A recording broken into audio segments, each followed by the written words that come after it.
আইনি লড়াইয়ে কার্যত নাভিশ্বাস উঠেছে অভিষেক বন্দ্যোপাধ্যায়। এবার অভিষেকের পর আইনি অস্বস্তি বাড়ল আত্মসহায়ক সুমিত রায়। মিলল না অন্তর্বর্তীকালীন রক্ষা কবচ, যার জেরে পরপর দুদিন সুমিত রায়ের আগাম জামিনের আবেদন কার্যত মুখ থুবড়ে পড়ল। মঙ্গলবার হাইকোর্টের বিচারপতি শুভ্রা ঘোষের এজলাসে মামলা উঠলে তিনি জানিয়ে দেন, রাজ্য তৈরি নয়, তাই মামলা এখনই শুনানি করতে পারবেন না। প্রসঙ্গত, সুমিত রায়ের তরফে অতিরিক্ত হলফনামা জমা দেওয়া হয় হাইকোর্টে। সেই মামলার শুনানি হবে নিয়মিত বেঞ্চে।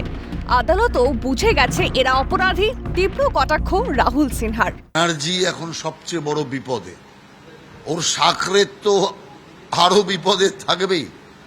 অতএব পরিষ্কার শ্রীঘরে আজকেও কার কালকেও যেতে হবে।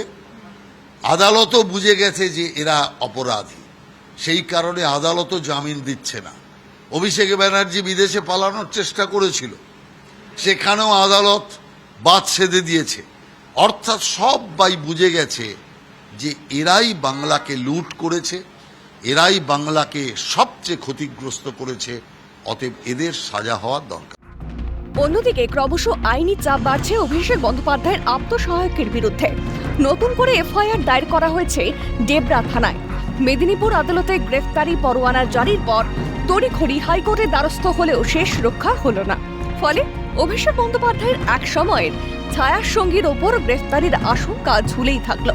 সব মিলিয়ে ঘরে বাইরে প্রবল চাপের মুখে অভিষেক অ্যান্ড কোম্পানি। তা আর বলার অপেক্ষা রাখে না।